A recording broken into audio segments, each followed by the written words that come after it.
Passado como secretário executivo do então ministro Nelson Taixe. Taixe foi a escolha técnica do presidente Bolsonaro depois do desgaste com a saída do então ministro Henrique Mandetta. E Pazuello, escolhido por Bolsonaro para ser seu nome de confiança dentro do ministério. Sem nenhuma experiência na área, Pazuello assumiu o comando da pasta interinamente com a saída de Taixe, que ficou no cargo apenas 29 dias. O estilo da gestão de Pazuello ficou claro quando ainda era ministro interino. Bolsonaro não estava satisfeito com a forma como eram divulgados os números acumulados da Covid. Pazuello, então, primeiro suspendeu e depois mudou o formato da divulgação.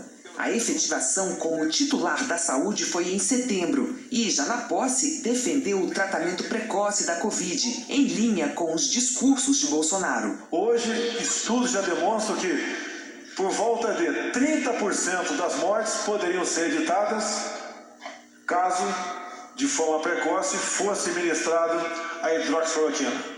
A decisão não foi da minha cabeça. Resolvi apostar como se fosse um jogador. Comecei a defender a hidroxicloroquina, calcado também nas experiências de médicos pelo Brasil que apostavam nela e tinham uma resposta através da sua observação.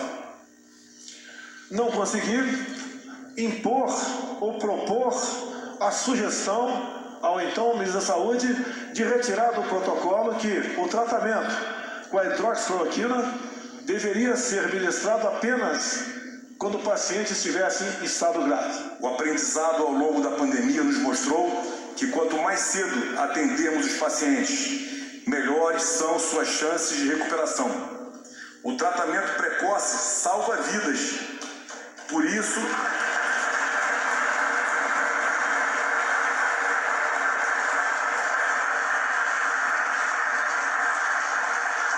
muito obrigado. Por isso, temos falado dia após dia, não fique em casa esperando falta de ar. Em relação à cloroquina, Pazuello fez o que os dois antecessores no comando do ministério, Luiz Henrique Mandetta e Nelson Taixe, se recusaram. A mando de Bolsonaro assinou uma nota técnica com orientações sobre o uso da substância para tratamento da Covid. E, como chefe, Pazuello apareceu em diversos momentos sem usar máscara ao lado de autoridades.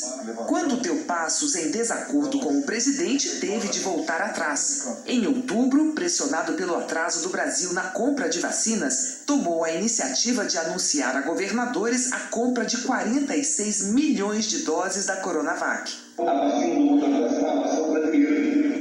Então, nós já fizemos uma carta em resposta ao ministro do Butantan, e essa carta ela é o compromisso da aquisição das vacinas que serão fabricadas até o início de janeiro, em torno de 46 milhões de doses, e essas vacinas servirão para nós iniciarmos a vacinação ainda em janeiro. No dia seguinte, Bolsonaro mandou Pazuello voltar atrás, deixando clara a relação de autoridade. Já mandei cancelar, por exemplo, sou eu, não abro mão da minha autoridade, até porque estaria comprando uma vacina que ninguém está interessado por ela, a não ser nós. Não sei se o que está envolvido nisso tudo é o preço vultoso que vai se pagar para essa vacina, para a China. Pazuello, claro, voltou atrás. Mesmo diante de alertas de especialistas de que o Brasil iniciava uma segunda onda da doença, Pazuello seguiu a linha do Palácio do Planalto e falou em repique da doença. Nós estamos falando também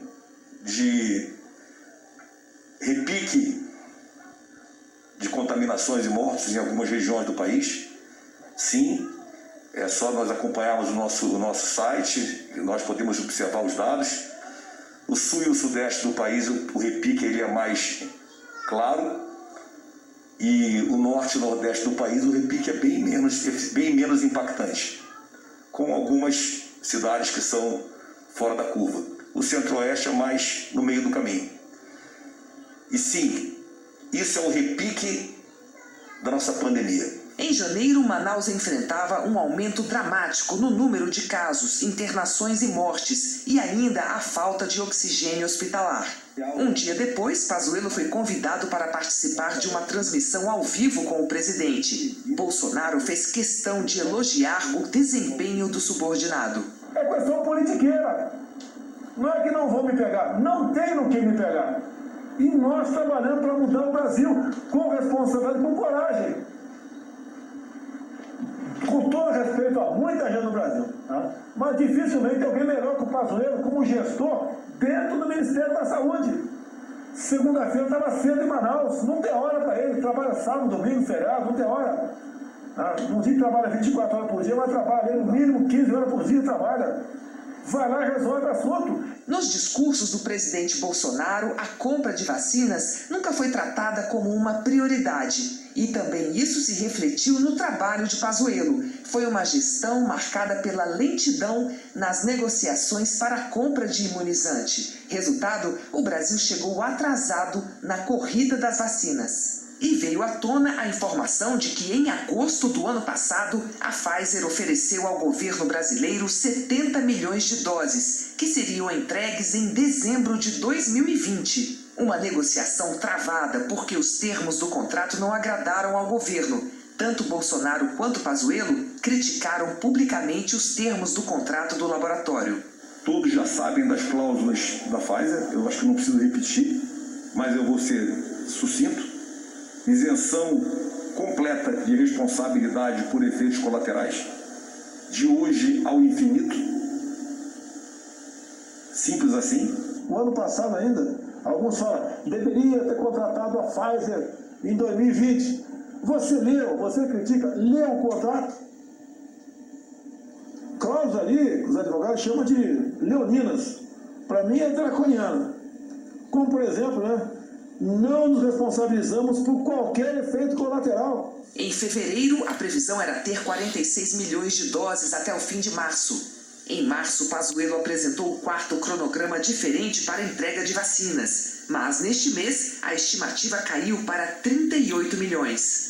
E, pouco depois, para 30 milhões. Ainda ministro, ele reduziu pela quinta vez a previsão de vacinas para março. 22 a 25 milhões de doses.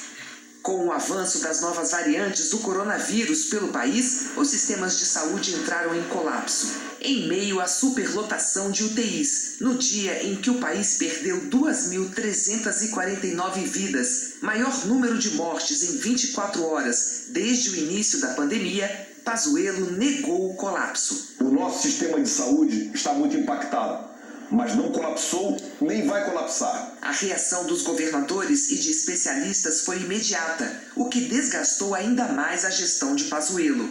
A queda veio após pressão do Centrão, mas com elogios do presidente até os últimos dias.